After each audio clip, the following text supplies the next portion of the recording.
Hi hello sweeties, welcome to my story world. అలాగే చూస్తున్న కీర్తన ఏమీ మాట్లాడలేక ఏ ఎక్స్ప్రెషన్ ఇవ్వలేకపోయినా కానీ తన కళ్ళల్లో కన్నీళ్లు మాత్రం కారిపోతూనే ఉన్నాయి. మైరా మాట్లాడుతూ కాళ్ళకి మసాజ్ చేస్తూ తన పాదాలని మెల్లగా రబ్ చేస్తూ 10 నిమిషాల పాటు గడిపి తల ఎత్తి చూడగా కన్నీళ్లు కారిపోతూ కనిపించడంతో ఇమ్మీడియట్గా లేచి హ్యాండ్స్ వాష్ చేసుకొని బెడ్ మీద పడి, అక్క ఏడుస్తున్నావెందుకు, ఏమైంది అని తన చీర కొంగుతో కన్నీళ్లు తుడిచి, నా గురించి చెప్పినందుకు బాధపడుతున్నావా? చూడు, నేను చాలా బాగున్నాను, నాకేం కాలేదు, బాధపడకు అని నుదుటి మీద ముద్దు పెట్టి దూరం జరిగి తిరిగి ఆయిల్ తీసుకొని చేతులకి మెడకి పొట్ట దగ్గర ఆయిల్ రాసి స్లోగా రబ్ చేస్తూ, అక్క నాకు ఇలా ఒక్కదాన్నే మాట్లాడడం నచ్చడం లేదు, నువ్వు త్వరగా కోలుకొని నేను మాట్లాడే వాటికి రిప్లై ఇస్తూ ఉంటే చాలా హ్యాపీగా ఫీల్ అవుతాను. నువ్వు లోపల ఏదైతే స్ట్రెస్ ఉందో దయచేసి దాన్ని బయటికి తెచ్చుకోకు, హ్యాపీగా ఉండు. నువ్వు తొందరగా కోలుకోవాలి, చాలా చాలా బాగుండాలి. అందుకు టైం పడుతుందని నాకు కూడా తెలుసు, కానీ ట్రై చేయొచ్చు కదా. నీ మీద ప్రాణం పెట్టుకున్న అంకుల్ ఉన్నారు, నీకోసం తాను ఒక నర్సన్న విషయం మర్చిపోయి నీకు అక్కలా సేవ చేసే ప్రియాంక ఉంది. ఇకపోతే ఈ క్యూట్ క్యూట్ చెల్లి కోసం నువ్వు నార్మల్ అవ్వవా అని మైరా అడిగింది. దాంతో కీర్తన కళ్ళు రెప్పవాల్చడంతో మైరా నవ్వుతూ, వావ్, నువ్వు నా మాట వింటావు, అందుకే నువ్వంటే నాకు అంత ఇష్టం అని బాడీ అంతా మసాజ్ చేసి తిరిగి పక్కకి తిప్పి వెన్నుపూస దగ్గర ఏ మాత్రం నొప్పి లేకుండా మెల్లగా అక్కడ కూడా మసాజ్ చేశాక అలానే ఫ్యాన్ గాలికి ఒక 10 నిమిషాలుంచి మెల్లగా వీల్ చైర్లో కూర్చోబెట్టి బాత్రూంలోకి తీసుకొని వెళ్ళి గోరువెచ్చని నీటితో తలస్నానం చేసి టవల్ చుట్టి బయటికి తీసుకొచ్చింది. వార్డ్రోబ్ ఓపెన్ చేసి డ్రెస్సెస్ చూస్తూ ఉండగా కీర్తన కనుగుడ్లు మాత్రమే మైరా వైపు తిప్పగలిగి లోలోప తెలియని కంగారు పడిపోతున్నా అది శారీరకంగా చూపించలేక మానసికంగా అనుభవించింది. మైరా అన్నింటినీ చూస్తూ అందులో ఉన్న డ్రెస్సెస్ అన్నీ చూసి నచ్చిన ఒక డ్రెస్ని బయటికి తీసి, అక్క ఎప్పుడూ నైటీయేనా, ఇవాళ డ్రెస్ చేసుకో, బాగుంటావు, నీకు నువ్వు కొత్తగా కనిపించాలిగా అని డోర్స్ క్లోజ్ చేయడంతో కీర్తన రిలాక్స్ అయింది. 10 నిమిషాలకి చక్కగా రెడీ చేసి అద్దం ముందుకు తీసుకుని వెళ్ళి, చూడు ఎంత అందంగా ఉన్నావో అని తన మొహానికి కాస్తంత పౌడర్ రాసి చిన్న బొట్టు పెట్టి తడిగా ఉన్న జుట్టుని ఆర్పుతూ, చూడమన్నానా అని అనింది. కీర్తన ఎప్పుడైతే చూపుని అద్దం వైపు మళ్లించిందో మళ్ళీ తెలియకుండానే కన్నీళ్లు బయటకొచ్చాయి. అవి చూడగానే మైరాకి కోపం వచ్చి, ఏంటి నువ్వు ఇంత అందంగా ఉన్నావు, చూసుకుంటావని తీసుకొస్తే ఏడుస్తున్నావా, ఇదేం బాలేదు, నువ్వు ఇలా చీటికి మాటికి ఏడిస్తే నాకు కోపం వస్తుంది అని మళ్ళీ కన్నీళ్లు తుడిచి అద్దం దగ్గర నుండి పక్కకు తీసుకొని వెళ్ళి జడ కూడా వేసి హాల్లోకి తీసుకొని వెళ్ళింది. హాల్లో ఉన్న జగన్నాథం తన కూతుర్ని చూసి ముచ్చట పడిపోయి లేచి దగ్గరకొచ్చి, చూడు చక్కగా ఉన్నావు బంగారం అని తన నుదుటి మీద ముద్దు పెట్టాడు.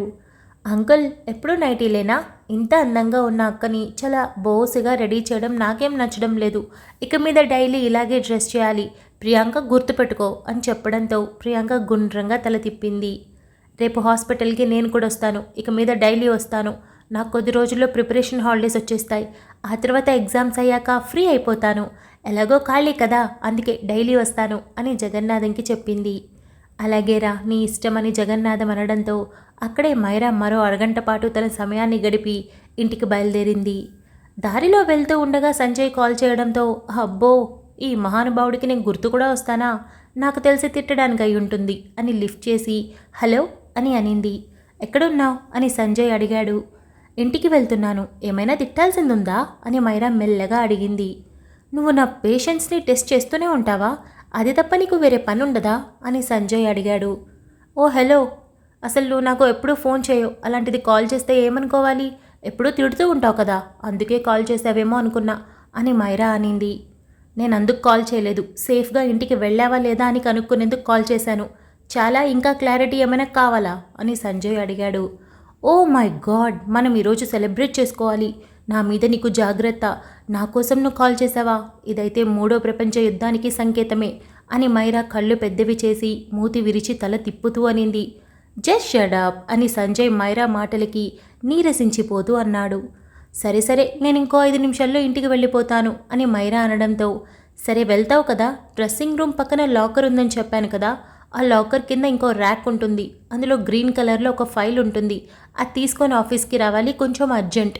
ఇన్ఫ్యాక్ట్ నైనికాని పంపించాలనుకున్నాను, బట్ ఇక్కడ తనకి వేరే వర్క్ ఉంది, అందుకే పంపించడం లేదు. అందుకే నీ హెల్ప్ తీసుకోవాల్సి వస్తుంది అని సంజయ్ అన్నాడు. సంజు, హెల్ప్ తీసుకోవాలి అనుకునే వాళ్ళు రిక్వెస్ట్గా అడగాలి, కానీ ఇలా ఆర్డర్ చేస్తూ ఇరిటేట్ అవుతూ అడగకూడదు అని మైరా అనింది. సంజయ్ ఉఫ్ అని గాలి వదులుతూ తన నొసటి మధ్య వేళ్లతో నొక్కిపెట్టి, డాన్ బాపా, కాస్త బెడ్రూమ్లో ఉన్న గ్రీన్ కలర్ ఫైల్ని తీసుకొచ్చి నాకు ఇవ్వు. ఇస్తావు కదూ, నీకు జీవితాంతం రుణపడి ఉంటాను అని వెటకారంగా అన్నాడు. ఓకేలే, అయినా బిజినెస్ చేసినంత ఈజీ కాదు రిక్వెస్ట్ చేయడం. నెక్స్ట్ టైం ఇలా అడిగితే తీసుకురాను, నేర్చుకో అని మైరా అనింది. ఏం నేర్చుకోవాలి అని సంజయ్ అడగడంతో, రిక్వెస్ట్ చేయడం నేర్చుకోవాలి అని మైరా ఇంత పొడుగున రాగం తీస్తూ అనింది. సంజయ్ తల కొట్టుకొని వెయిట్ చేస్తుంటా అని కాల్ కట్ చేశాడు. మనోజ్ బయట పని ఉంటే చూసుకొని ఆఫీస్కి వెళ్తూ ఉండగా దారిలో పవిత్ర ఒక్కటే నిలబడుకొని కనిపించటంతో క్షుణ్ణంగా తనని గమనించి, పవిత్ర కదా ఇక్కడ, ఏం చేస్తుంది అని కారు ఆపాడు. విండో డౌన్ చేసి పవిత్ర అని మనోజ్ పిలవడంతో పవిత్ర అటు ఇటు తల తిప్పి కారు వైపు చూసి గుర్తుపట్టి చిన్న స్మైల్తో దగ్గరికి వెళ్ళింది. ఏంటి కాలేజ్ టైంలో బయట ఉన్నావు, పైగా ఇక్కడ అని మనోజ్ అడిగాడు. ఏం లేదు, ఈరోజు డాన్ కాలేజ్కి రాలేదు, ఒక్కదాన్నే బోర్ కొట్టేస్తుంది, క్లాసెస్ జరగట్లేదు, సో ఇంటికి వెళ్దామని బయలుదేరాను. మధ్యలో ఆటో హ్యాండ్ ఇచ్చింది, ఇదిగో ఇక్కడ డ్రాప్ చేసి రిపేర్ చేయించుకోవాలి అంటూ వెళ్ళిపోయాడు. వేరే ఆటో కోసం చూస్తున్నా, ఇంతవరకు దొరకలేదు అని పవిత్ర చెప్పింది. ఓకే గెట్ ఇన్, నేను ఇంటి దగ్గర డ్రాప్ చేసేస్తా అని మనోజ్ అన్నాడు. ఇట్స్ ఓకే, నువ్వు ఎక్కడికో వెళ్తున్నట్టున్నావు కదా, ఇబ్బంది ఏం లేదులే, నేను మెల్లిగా వెళ్తాను అని పవిత్ర చెప్పింది. అరే డ్రాప్ చేస్తా అంటున్నా కదా, నీకంటే అంత ముఖ్యమేం కాదులే, కూర్చో అని మనోజ్ అనడంతో పవిత్రకి ఒక్క క్షణం గాల్లో తేలిపోతున్న ఫీలింగ్ కలిగి తల ఊపి కారులో కూర్చుంది. మనోజ్ కార్ యూటర్న్ తీసుకొని పవిత్ర ఇంటి వైపు వెళ్తూ, డాన్ ఎందుకు కాలేజ్కి రాలేదు అని అడిగాడు. తెలీదు, కాల్ చేస్తే కలవలేదు, సరే ఇంటికి వెళ్ళాక మరోసారి చేద్దామని ఊరుకున్నాను. ఇంటికి నువ్వు ఈ దారిలో ఏం చేస్తున్నావు, ఇటు కాదు కదా ఆఫీస్కి వెళ్ళేది అని పవిత్ర అడిగింది. బయట చిన్న పని ఉంటే చూసుకొని ఆఫీస్కి వెళ్తున్నా, అంతలో నువ్వు కనిపించావు అని మనోజ్ చెప్పాడు. పవిత్ర చిన్న స్మైల్ చేయడంతో ఎగ్జామ్స్ ఎప్పుడు అని మనోజ్ అడిగాడు. ఈ మంత్ ఎండింగ్కి అని పవిత్ర చెప్పింది. మరి స్టడీస్ అయిపోయాక ఏం చేద్దామని అని మనోజ్ అడిగాడు. ఏమో, నాకైతే ఇంకొంచెం చదువుకోవాలనిపిస్తుంది, అంటే పెళ్ళి నుండి తప్పించుకోవడానికి. మైరాకి పెళ్ళైపోయింది కదా, మా అమ్మ అంటుంది ఇక నెక్స్ట్ నువ్వే అని. నాకు ఇప్పుడే పెళ్లి చేసుకోవడం అస్సలు ఇష్టం లేదు అని పవిత్ర చెప్పింది. మైరాకి పెళ్ళంటే సిచ్యువేషన్ డిమాండ్ చేసి అన్నా తమ్ముళ్ళకి చేయాలనుకున్నాం కాబట్టి తప్పక ఒప్పుకున్నాం, లేదంటే తనకి అప్పుడే పెళ్ళెందుకు చేస్తాం. మరి నువ్వేంటి, నీకు పెళ్ళెందుకు ఇష్టం లేదు, ఎవరినైనా ఇష్టపడ్డావా ఏంటి అని మనోజ్ అడిగాడు. పవిత్ర ఆ మాటకి షాక్ అయి, నిన్నేరా, అప్పుడెప్పుడో ఈ సైజులో ఉన్నప్పటి నుండి ప్రేమిస్తున్నా, చెప్పడానికి నోరు రాదు, ధైర్యం లేదు, ఎలా రిసీవ్ చేసుకుంటావో తెలియదు, ఇదిగో జీవితాన్ని ఇలా నెట్టుకొస్తున్నా అని మనసులో అనుకొని, లవ్ లాంటిదేమీ లేదు కానీ అప్పుడే పెళ్ళి ఇష్టం లేదు అని సింపుల్గా చెప్పింది. ఇదిగో ఎవరినైనా ఇష్టపడితే మొహమాట పడకు, హ్యాపీగా నాకు చెప్పు, పెళ్లి చేసేస్తా, అయినా నీకేం తక్కువ, వచ్చేవాడు ఎవడైనా పరిగెత్తుకుంటూ నీకోసం వస్తాడు అని మనోజ్ అన్నాడు. పవిత్ర ఆ మాటకి మనోజ్ వైపు చూస్తూ, వాళ్ళు వీళ్ళు ఎందుకులే, నువ్వు అక్కడ వస్తే చాలు అని మనసులో అనుకొని, అటువంటిదేమీ లేదు, ఒకవేళ నిజంగా ఉంటే ఫస్ట్ నీకే చెప్తాను అని అనింది. మాటలతోనే అరగంట పాటు ప్రయాణం చేసి పవిత్రాన్ని ఇంటి దగ్గర డ్రాప్ చేసి మనోజ్ ఆఫీస్కి వెళ్ళిపోయాడు. ఇంటికి చేరుకున్న మైరాని చూసిన వాణి, వచ్చేసావారా, ఇలా కూర్చో అని అనింది. ఎక్కడత్తయ్యా, నీ కొడుకు ఫోన్ చేశాడు, ఏదో ఫైల్ మర్చిపోయాడంట, ఆఫీస్కి తీసుకురమ్మని రిక్వెస్ట్ చేశాడు, వెళ్ళి ఇచ్చేసి వస్తాను, అర్జెంటేమో అని మైరా అనింది. అయితే ఒక పని చేస్తావా, నువ్వు ఫైల్ తెచ్చేలోపు నేను క్యారేజ్ సర్దిస్తాను, తీసుకుని వెళ్ళి సంజుకి మధ్యాహ్నం భోజనం పెట్టేసిరా. ఈ మధ్య అసలు మధ్యాహ్నం ఇంటికి రావడం లేదు, రోజూ బయట తిండి అంటే హెల్త్ పాడవుతుంది కదా, ఇంత సంపాదించి ఎవరి కోసం చెప్పు, ఆరోగ్యం సరిలేకపోతే అంతా వేస్ట్ కదా అని వాణి అనింది. సరే అత్తయ్య, మీ ఇష్టం, సర్దేయండి, తీసుకువెళ్తాను అని మైరా వెళుతూ, ఇప్పుడు ఈ మహానుభావుడు ఆ క్యారెట్ చూస్తే ఇంకేమంటాడో అని తల విదిలించుకొని రూమ్లోకి వెళ్ళింది. వెళ్ళి సంజయ్ చెప్పిన డ్రాలో చూడగా గ్రీన్ కలర్ ఫైల్ కనిపించడంతో దాన్ని తీసుకొని కిందికి వెళ్ళేసరికి వాణి క్యారేజ్ సర్దుతూ కనిపించగా అక్కడే డైనింగ్ టేబుల్ చైర్ లాగి మైరా కూర్చుంది. వాణి సర్దుతూ, మైరా, సంజుకి ఫ్రై అంటే చాలా ఇష్టం, పక్కనే కూర్చొని వడ్డించు, మొత్తం తినాలని చెప్పు, ఈ డైట్లు జిమ్ములు అంటూ సరిగానే తినడు అని వాణి అనింది. ఏం తినకపోతేనే నా చెయ్యి మెలిపెట్టి నలిపేశాడు, ఇక అన్నీ తింటే అమ్మో అని మైరా తల విదిలించుకొని అలాగే అత్తయ్య అని అనింది. ఎలాగో లంచ్ టైం అయింది కాబట్టి నీకు కూడా కలిపి సర్దేస్తున్నా, ఇద్దరూ కలిసి తినేసేయండి, వాడికి కూడా మంచి కంపెనీ దొరుకుతుంది కదా అని సర్ది అయిపోయింది, జాగ్రత్తగా వెళ్ళు అని చెప్పి పంపింది. మైరా క్యారేజ్ పట్టుకొని వెళ్తూ వాడితో పాటు కూర్చుని భోజనం చేయాలంట. పెళ్లికి ముందు ఒకసారి హోటల్లో కలిసినప్పుడు నన్ను హోటల్ బ్యాక్ సైడ్కి తీసుకెళ్ళి ఒళ్ళు మొత్తం తడిపేశాడు కదా, ఈరోజు చెప్తా వీడి సంగతి అని అనుకొని క్యాబ్ బుక్ చేయలేదు అన్న విషయం గుర్తొచ్చి మళ్ళీ వెనక్కొచ్చి కార్ కీస్ తీసుకొని తానే చిన్నగా డ్రైవ్ చేసుకుంటూ వెళ్ళింది. ఆఫీస్కి దగ్గర అరగంట టైం పట్టడంతో దేవుడా, ఇంత బాగోలేకపోయినా నా బ్రతుక్కి రెస్ట్ అనేది కూడా ఇవ్వడం లేదు, వీడిని తుంగలో వేసి తొక్కేయాలి అని మైరా కార్ పార్క్ చేసి క్యారేజ్ తీసుకొని లోపలికి వెళ్తూ ఉండగా వాచ్మెన్ మైరాని గుర్తుపట్టి మేడం ఇటివ్వండి అంటూ క్యారేజ్ అందుకోబోయాడు. పర్లేదు నేను తీసుకుని వెళ్తాను అని మైరా చిన్న స్మైల్ చేయడంతో లేదు మేడం, సార్ తిడతారు అని వాచ్మెన్ అన్నాడు.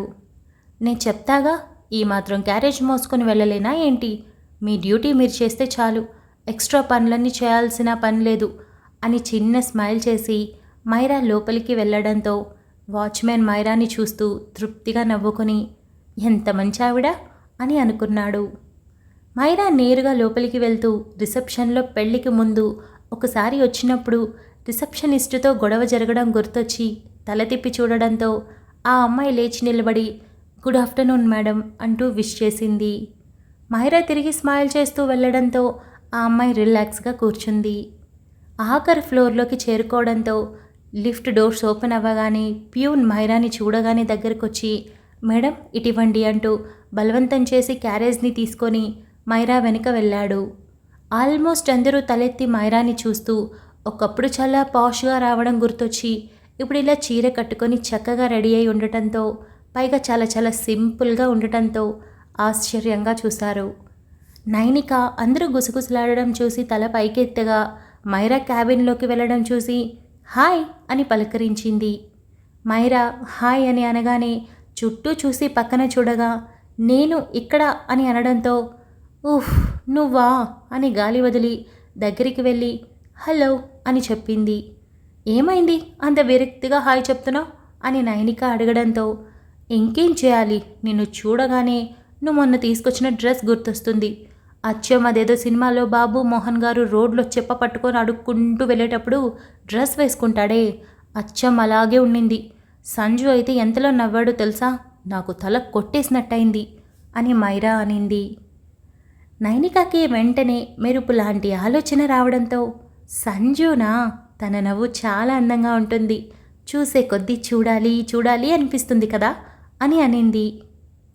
నాకేం అలా అనిపించలేదు, నేనెప్పుడూ అంత పర్టికులర్గా చూడలేదు, గుర్తు కూడా లేదు, కానీ నవ్వాడు ఆ రోజు అదొక్కటే గుర్తుంది అని మైరా చిరాగ్గా చెప్పింది.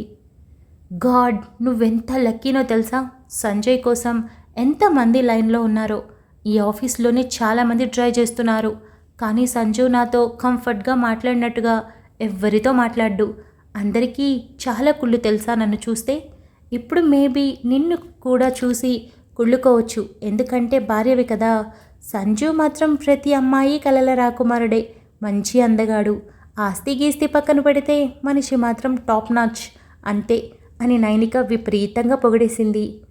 సరే సరే మీ సార్ కదా, ఎన్ని గొప్పలైనా చెప్పుకుంటావులే, నేను వెళ్తున్నా అని మైరా అనడంతో 1 సెకండ్, ఆఫీస్లో మాత్రమే సార్, బయట జస్ట్ సంజు, తను నాకు ఇప్పటి నుండి కాదు చిన్నప్పటి నుండి తెలుసు, మా నాన్న వాళ్ళ నాన్న దగ్గర వర్క్ చేసేవారు, ఇప్పుడు ఏజ్ పైకి వచ్చింది కాబట్టి నేను జాబ్ చేస్తున్నా, ఫ్రెండ్స్ మేము అని చెప్పింది. ఓ అవునా, ఓకే ఓకే అని మైరా సంజయ్ క్యాబిన్లోకి వెళ్ళింది. సంజయ్ వర్క్ చేస్తూనే మైరాని కళ్ళు పైకెత్తి చూసి వచ్చావా, ఎప్పుడు రమ్మంటే ఎప్పుడు వస్తున్నావు, త్వరగా ఇటివు అని ఫైల్ అడగడంతో మైరా నడుం మీద చేతులు పెట్టుకొని, ఇది మరీ బాగుంది. అరే అవసరం నీది, కాల్ చేసావు, కష్టపడి డ్రైవ్ చేసుకుంటూ తీసుకొచ్చిస్తే ఏదో తప్పు చేసినట్టు నీ దగ్గర పని చేసేవాడిని తిట్టినట్టు తిడుతున్నావు అని మైరా మొహం తిప్పుకుంది. ఏదో ఒకటి ముందు ఆ ఫైల్ ఇవ్వు అని అడగడంతో మైరా ఫైల్ని టేబుల్ మీద విసురుగా పెట్టి వెళ్ళి సోఫాలో కూర్చుంది. ఏంటి కూర్చున్నావు, బయలుదేరు అని సంజయ్ ఫైల్ ఓపెన్ చేస్తూ చూడకుండానే అనడంతో, ఊరి దుర్మార్గుడా సచ్చినోడా, నీ కాడ పనిచేసే ప్యూన్ అనుకుంటున్నావా నన్ను అని అనుకొని, అత్తయ్య క్యారేజ్ పంపింది, తమరి గారికి వడ్డించి బాగా తిన్న తర్వాత అన్నీ సర్దుకొని రమ్మని, అందుకే కూర్చున్నా, నాకేం నీ మొహం చూస్తూ ఉండడం ఇంట్రెస్ట్ ఏం లేదు అని మైరా అటో ఇటో చూస్తూ చెప్పింది. హో గాడ్, ఇరిటేషన్కి పర్ఫెక్ట్ ఎగ్జాంపుల్ నువ్వు అని సంజయ్ అన్నాడు. నేను ఇరిటేషన్నా? హౌ డేర్ యూ, నువ్వేంటి బోర్డమ్కి పర్ఫెక్ట్ ఎగ్జాంపుల్ అని మైరా అనింది. ఇప్పటి వరకు నిశ్శబ్దంగా వర్క్ చేసుకున్నాను, నువ్వొచ్చావు మొత్తం చెడింది, కాసేపు సైలెంట్గా కూర్చో అని సంజయ్ వేలు చూపించడంతో, ఏంటి వేలు చూపిస్తున్నావు, తమరికి భోజనం తీసుకొని వచ్చాను, అవసరానికి ఫైల్ తీసుకొచ్చాను, అది కాస్త గుర్తుపెట్టుకుంటే బాగుంటుంది అని మైరా మూతి తిప్పింది. వాట్ ఎవర్ అని సంజయ్ తల విదిలించుకొని తన వర్క్లో పడ్డాడు. మైరా తన ఫోన్లో చూసుకుంటూ కాలక్షేపం చేస్తూ ఉంది. అరగంట గడిచాక సంజయ్ సీట్లో వెనక్కి వాలి ఒళ్ళు విరుచుకొని టేబుల్ మీద ఉన్న క్యారేజ్ని ఫోన్ చూస్తున్న మైరాని చూసి, వచ్చిన పని చేసేదేమైనా ఉందా లేదా అని అడిగాడు. మైరా సంజయ్ వైపు చూసి, ఇక్కడ ఆకలి దంచేస్తోంది, నువ్వు వస్తే తినాలి, 24 సార్లు వడ్డించుకొని తినడం ఎందుకని సైలెంట్గా ఉన్నా అని మైరా చెప్పింది. సరే వడ్డించు వస్తున్నా అని సంజయ్ లేచి హ్యాండ్ వాష్ చేసుకొని వచ్చి కూర్చోగా పల్లవి క్యారేజ్ మొత్తాన్ని ఓపెన్ చేసి ప్లేట్స్ తీసుకొని వెళ్ళి వాష్ చేసేందుకు వెళ్ళింది. Thank you so much for listening guys. Update నచ్చినట్టయితే లైక్ చేయండి, షేర్ చేయండి, కమెంట్ చేయండి, అలానే సబ్స్క్రైబ్ చేసుకోండి. వచ్చేసాను ముచ్చట్లకి. మరేమో యాక్చువల్లీ లాస్ట్ అప్డేట్ మీకు చాలా లేట్గా వచ్చింది కదా. ఇన్ఫ్యాక్ట్ నేను చాలా త్వరగానే అప్లోడ్ చేశాను, కానీ అప్లోడ్ చేశాక అది చెకింగ్ అని పడింది. ఆ తర్వాత అంటే అప్లోడ్ అయిపోయాక చెకింగ్ పడింది, ఇంకా అంతే ఆగిపోయింది. హాఫ్ అన్ అవర్ పాటు అలానే చూస్తూ ఉన్నాను. బట్ ఒక్కసారి అప్లోడ్ అయ్యాక చెకింగ్కి జస్ట్ ఒక హాఫ్ సెకండ్ తీసుకుంటుంది టైం, అంతే. అర నిమిషంలోనే అంటే అప్లోడ్ అయిపోతుంది. కానీ హాఫ్ అన్ అవర్ తీసుకుంది. అందుకే డిలీట్ చేసి మళ్ళీ అప్లోడ్ చేసేసరికి చాలా చాలా లేట్ అయింది. So sorry. ఇక లాస్ట్ అప్డేట్ కమెంట్స్కి వస్తే, మన ఆడ గ్యాంగ్ మొత్తం మాటలు ఎంటర్టైన్మెంట్ వాళ్ళు మాట్లాడుకున్నవన్నీ బాగా నచ్చాయని చెప్పారు. Very happy. అంటే ఎప్పుడు మనకి హీరోయిన్ బాగా కనిపించాలి అట్లా కాదు, మనకు వచ్చే ఏ క్యారెక్టర్ అయినా సరే స్టోరీలో ఎంత ఇన్వాల్వ్ అయి మాట్లాడుతున్నారు, మనకి ఎంత మంచిగా అనిపించింది అన్నదే ఇంపార్టెంట్. సో మీరందరూ బాగుందన్నారు కదా, ఐఎమ్ వెరీ వెరీ సాటిస్ఫైడ్. ఇక ఒక కమెంట్ ఏంటంటే, ఈ స్టోరీ చాలా మంచి ఎంటర్టైన్మెంట్ అని చెప్పారు. నాకు కూడా చాలా బాగా అనిపించింది. ఎందుకంటే ఒకప్పుడు బోరింగ్గా ఉంది అన్న మీరు ఇవాళ ఎంటర్టైన్మెంట్గా ఉంది అంటే లాట్ ఆఫ్ డిఫరెన్స్ కదా. నేను కూడా ఆ డౌన్లో నుంచి ఎంత హై వెళ్ళానంటే హ్యాపీనెస్లో అంతా. ఇక ఇంకో కమెంట్ ఏంటంటే, ఓ గాడ్, ఈ స్టోరీ కోసం ఎంతమంది ఎదురు చూస్తున్నారు, ఎంత హైప్ ఉంది, అప్లోడ్ చేసిన 20 minutesలోనే 2000 వ్యూస్ వచ్చాయని చెప్పారు. యాక్చువల్లీ నేను వ్యూస్ ఎప్పుడు చూడను. ఎప్పుడు చూస్తానంటే ఒక స్టోరీని అప్లోడ్ చేసే ముందు అప్లోడ్ చేసిన స్టోరీ వ్యూస్ అప్పుడు చూస్తానన్నమాట. అంటే పొద్దున చేసిన వీడియోకి సంబంధించిన వ్యూస్ సాయంత్రం అప్లోడ్ చేసేటప్పుడు ఇంకొక స్టోరీ అప్పుడు చూస్తా. ఈరోజు మీరు చెప్పిన తర్వాత నేను కూడా అప్పుడు చూశాను అనమాట. అప్పటికి ఆల్మోస్ట్ ఒక 4K వచ్చింది. Very happy. అంతమంది ఎదురు చూస్తున్నారంటే చాలా చాలా హ్యాపీగా ఉంది. బట్ ఇన్ టైంలో నేను ఇవ్వలేకపోతున్నాను, అది కొంచెం ఇదిగా అనిపించింది. అంటే టైం పాటించట్లేదని. కానీ కొద్ది రోజులు కుదరదు. సో ఆ తర్వాత నుండి నేను టైం టు టైం ఖచ్చితంగా ఇచ్చేస్తాను. ఇవాళ ఎపిసోడ్ ఎలా అనిపించింది? సంజయ్కి మైరా మధ్య కాన్వర్జేషన్ అండ్ కీర్తనని బాగా గమనించండి. అండ్ మైరాకి కీర్తనకున్న మధ్య బాండింగ్ ఎలా అనిపించింది? ఇవన్నీ నాకు కామెంట్ సెక్షన్లో చెప్పండి.